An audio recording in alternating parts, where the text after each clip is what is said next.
First and foremost, all praises are due to Yahweh Ba'Shem Yahweh Shai, Ba'Shem Kakadash. Double honor to the elders and apostles of Great Millstone for teaching us His truth. Salutations to the brothers around the four corners of the earth who are teaching this word in truth and sincerity. And shalom to the hopeful elect of Israel who listen and believe in this word. This is Brother Kawat Zabad coming at you with another lesson. This one is entitled, Wherever Your Heart, Your Treasure Is, Your Heart Will Be. We're going to start off with Luke chapter 12 in verse 22. And this is Yahweh Shai speaking to the disciples. And he said unto his disciples, Therefore I say unto you, take no thought for your life, what ye shall eat, neither for the body, what ye shall put on. So this is Yahweh Shai saying, hey, don't worry about what you're going to eat, what you're going to put on your body. Just worry about just pleasing Yahweh Ba'Shem Yahweh Shai, specifically Yahweh the Most High. So don't worry about your day-to-day affairs and being preoccupied with worldly things. Once you know this truth, it is indeed a treasure. Let's go to Luke 12, verse 23. The life is more than meat, and the body is more than raiment. So Yahweh Shai is saying life is more than food, okay? And the body is more than having clothes on it. Now, you obviously need clothes. You can't walk around naked. But Yahweh Shai is saying don't be consumed with material items and what you're going to eat for the day. Verse 24. Consider the ravens, for they neither sow nor reap. See, say the ravens, they don't sow anything. They don't plant anything, okay? Which neither have storehouse nor barns. So the ravens don't have storehouses of food or barns full of food. And Yahweh feedeth them. How much more are ye better than the fowls? So Yahweh Shai is saying, look at the ravens, the birds. They don't harvest or store food in barns, and Yahweh finds a way to feed them. So how much more are you, okay, as far as being more valuable than the birds? You're more valuable than the birds, all right? So how much more does Yahweh love you and is going to take care of you? Particularly if you're in this truth, you know you're a Hebrew Israelite, all right? You love the Lord with all your heart, mind, and soul, all right? You're going to be taken care of if you're sincere. Luke 12 and verse 25. And which of you with taking thought can add to his stature 1 cubit? So Yahweh Shai is saying, can all your worries, can they add a single moment to your life? So don't worry. Just let it be. Now that's easier said than done, because we all have various worries, that pop up from time to time. You may lose your job and you're wondering, how will I pay the rent? Okay. You may, your car may fail you and you're like, wow, I don't have any money to get my car repaired, or whatever various things happen to us in life. But the thing is to have faith in Yahweh Ba'Shem Yahweh Shai, in this truth. See, that's the message that Yahweh Shai is trying to bring across. Having faith in Yahweh, He's going to bring you through. Particularly if you're doing your best to be righteous, if you put off the old ways, the old man, if you're doing your best to walk in the Spirit, if you're praying, reading scriptures, all right? So if you're trying to do your best in this truth, then Yahweh is going to look out for you. He's going to provide for you. So don't worry. You have to have faith. And we know faith is the substance of things hoped for, the evidence of things not seen. Pursuant to Hebrews chapter 11 and verse 1. Luke 12 and verse 26. If ye then be not able to do that thing which is least, why take ye thought for the rest? Let's read the NLT version on the right-hand side. Luke 12, verse 26, the NLT translation. And if worry can't accomplish a little thing like that, what's the use of worrying over bigger things? You see, because worry is not going to add anything to your life, worrying. Luke 12 and verse 27. Consider the lilies, how they grow. They toil not, they spin not. And yet I say unto you, that Solomon in all his glory was not arrayed like one of these. So Yahushua is saying, look at the lilies, how they grow, and how Solomon was not arrayed even like one of these. And you know, King Solomon was magnificent as far as the way he looked. You know, his attire, you know, the gold, the jewels, all right? But Yahushua is saying he's not dressed as beautifully as the lilies are. Verse 28, if then Yahweh so clothe the grass, which is today in the field, and tomorrow is cast into the oven, how much more will he clothe you, O ye of little faith? So you see, you have to have faith. If he's taking care of the grass that eventually may get cast into the oven or get cut, etc., how much more will he clothe you? Okay? How much more will he take care of you? So you have to have faith. Luke 12 and verse 29. And seek not what ye shall eat or what ye shall drink, neither be ye of doubtful mind. So don't be concerned about, just worry about your daily bread, as the Lord's Prayer says. Don't worry about what you're going to eat and drink. Just worry about the now, you see? Verse 30, for all these things do the nations of the world seek after, and your Father knoweth that ye have need of these things. So Yahushua is saying this is what all the other nations seek after, those who aren't Hebrew Israelites that are in this truth. That's what they seek after, worldly and material things. You know, eating at fancy restaurants.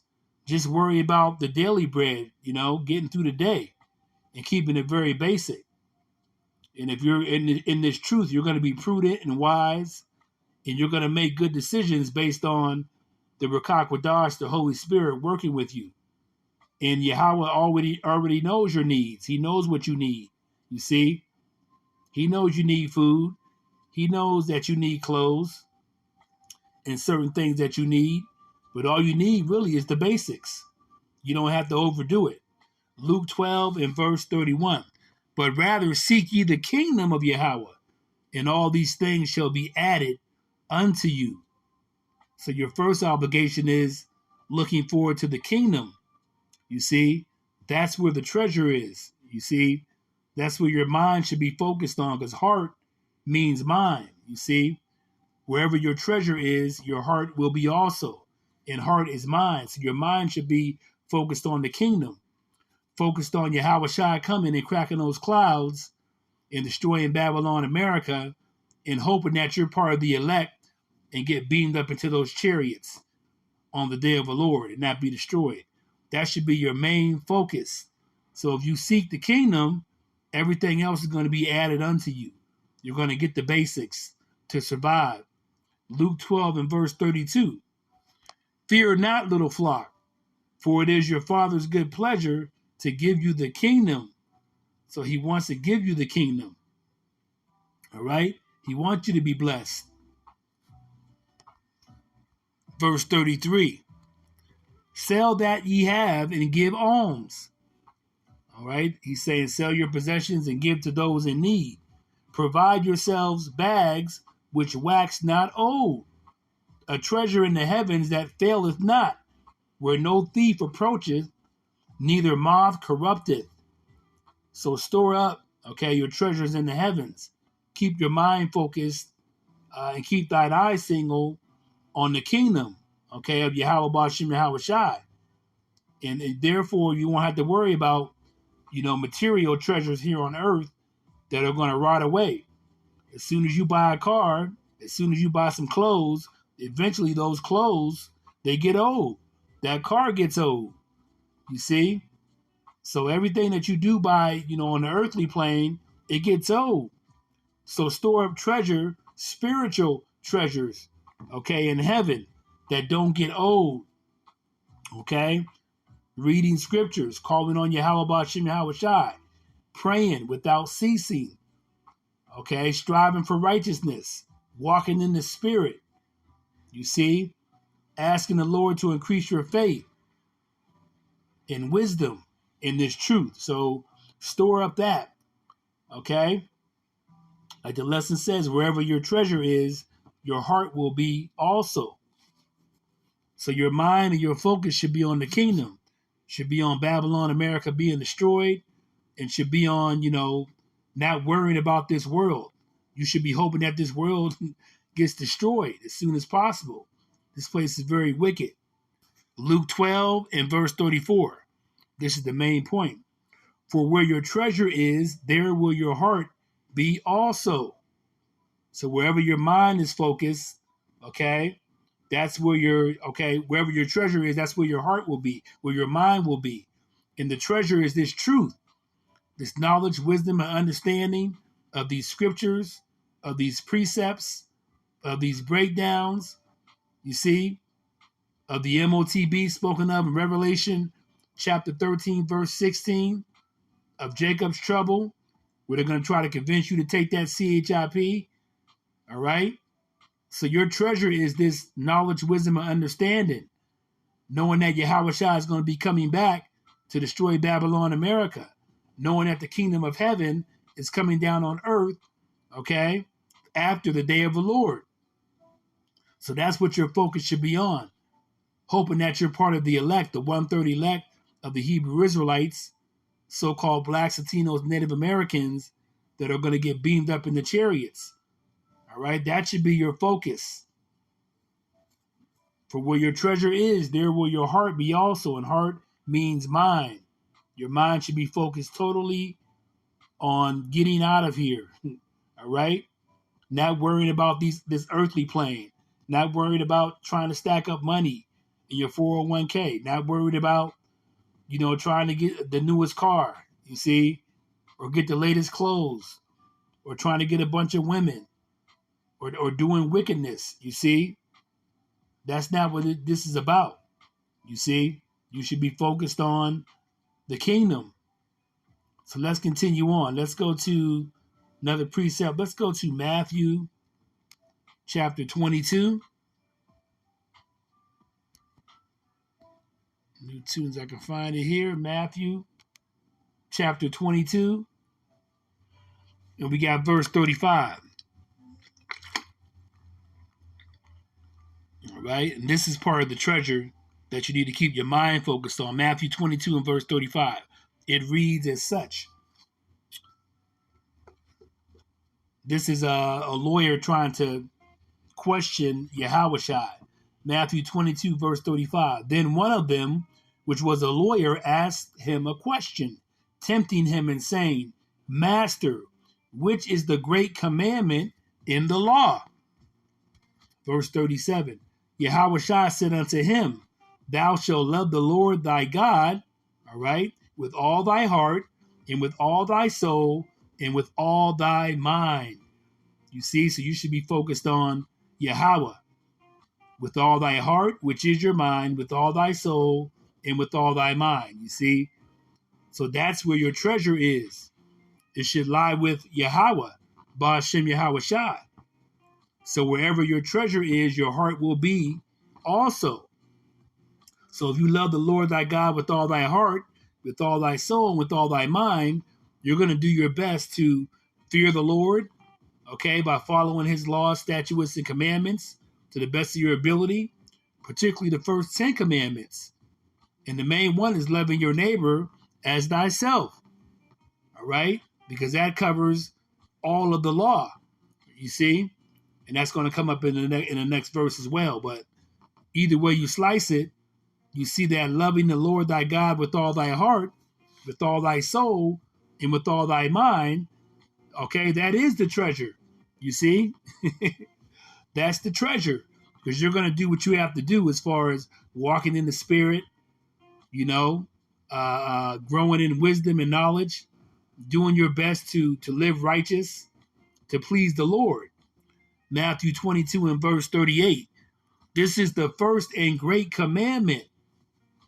Verse 39. And the second is like unto it. Thou shalt love thy neighbor as thyself. You see? Verse 40. On these two commandments hang all the law and the prophets. You see, the entire law and all the demands of the prophets are based on these two commandments. Just these two, you see? So let's continue on. Let's go to another precept. We'll be done shortly. Let's go to Isaiah chapter 33. Old Testament here. As soon as I can find it here, I know it's right in front of me. It's going to Isaiah chapter 33 and verse 2. Isaiah 33 and verse 2.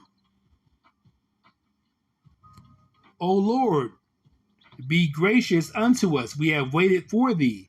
Be thou their arm every morning, our salvation also in the time of trouble.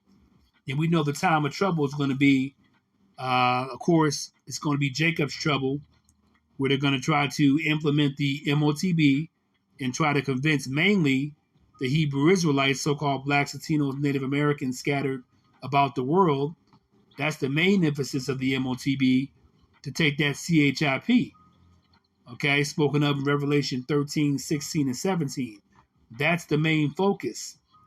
So during that time, you're going to have the purges. You're going to have the concentration camps. You're going to have the race riots. You're going to have martial law. All these things are going to be happening, and that's called Jacob's trouble. Okay? Because it relates to us mainly, the Hebrew Israelites. Let's read this again. Isaiah 33. O Lord, be gracious unto us. We have waited for thee. Be thou their arm every morning, our salvation also in the time of trouble. So we have to look for him, Yahweh Ba'ashem Yahawashi, in that time of trouble that's going to be coming upon us very shortly. And after you have, of course, Jacob's trouble, the implementation of the MOTB, you're going to have World War III, and then you're going to have the day of the Lord, Yahawashi cracking those clouds, you see, with the chariots. Isaiah 33 and verse 3. At the noise of the tumult, the people fled. At the lifting up of thyself, the nations were scattered. So when Yahawashi comes, okay, people are going to be in fear. Even the elect of Yahawashi, of Yahweh Ba'ashem Yahawashi, are going to have anxiety. And the elect shall scarcely be saved out of the day of the Lord, out of the destruction that's going to be coming on that day, you see. But the other nations are going to be in fear. They're going to flee when they see the immense power of Yahawashi, when they see that big gigantic chariot, and then those smaller chariots coming out of that big chariot covering the sky. Okay, every eye shall see. All right, and shall see the Lord Yahawashi. So it's going to be a great event. But this is what you should be hoping for. You see? So wherever your treasure is, your heart will be also. So you're hoping for Yahawashi to come. If you're in this truth and you're truly in it, you're sincere, that's what you're hoping for. Because you're hoping that you're part of the elect and that you get beamed up in the chariots, you see, and that that you'll be in the kingdom with Yahawashi for the first 1,000 years. And when Yahawashi, after the day of the Lord is over with, and the fire dies down, the lake of fire coming from the nuclear missiles from Russia and the other nations, and then the laser fire coming from the chariots, after that dies down, if you're part of the elect, you're going to be in the kingdom. You're going to come down with Yahawashi. You're going to reign with him, okay? When he comes down as King of Kings and Lord of Lords to take his ruler, to begin his rulership. Let's continue. Isaiah 33, and let's read verse 4. And your spoil shall be gathered like the gathering of the caterpillar, as the running to and fro of locusts shall he run upon them. You see? Let's read Isaiah 33, the NLT translation on the right-hand side. Just as caterpillars and locusts strip the fields and vines, so the falling army of Assyria will be stripped. And this Assyria represents Babylon, America. That's going to be stripped on the day of the Lord. It's going to be coming very soon. Isaiah 33, and we have here verse 5. The Lord is exalted, for he dwelleth on high. He hath filled Zion with judgment and righteousness. All right? So Zion is talking about Israel, the Israelites, you see? Because once Yahushua comes on the day of the Lord and all the fire dies down, the lake of fire, and then the kingdom's going to be established in Jerusalem and Israel again. All right? Isaiah 33 and verse 6. In wisdom and knowledge shall be the stability of thy times. So during this time, okay, you're going to have the Jacob's trouble, the implementation of the MOTB, you see. If you take it, you're going to be destroyed. The elect know not to take it, okay? But wisdom and knowledge shall be the stability of thy times, okay? So the elect are going to have this wisdom and knowledge to be stable during these times, during Jacob's trouble. Let's read this again, Isaiah 33 and 6. In wisdom and knowledge shall be the stability of thy times, and strength of salvation. You see, the fear of the Lord is his treasure. All right, let's read here Isaiah 33 and verse 6, the NLT version on the right-hand side. In that day he will be your sure foundation, providing a rich store of salvation, wisdom, and knowledge. The fear of the Lord will be your treasure. You see? So fearing the Lord means you're doing your best to do the law, statutes, and commandments. You put off the old man. You repented and converted. You know the name of Yahweh. Okay, the Most High and His Son Yahushua. You've been praying. Okay, you hate this world. You want Babylon, America to be destroyed. You know you're a Hebrew Israelite first off. But that's the fear of the Lord. You see, that will be your treasure. And like the lesson says, wherever your treasure is, your heart will be also. Okay? So your focus should be on the kingdom of heaven in the day of the Lord and seeing Yahushua and hoping that you get beamed up in those chariots as part of the elect. Let's read one more precept. Proverbs 15 and verse 6.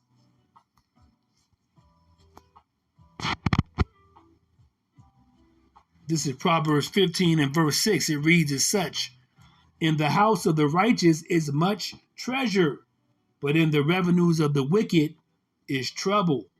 And this treasure is these scriptures, okay, these laws, statutes, and commandments, this knowledge, wisdom, and understanding, okay, of Yahushua, that he died for us, okay, that he was resurrected, that he's on the right-hand side of the Father, and that he's going to be coming down on the day of the Lord to establish his kingdom and destroy Babylon, America.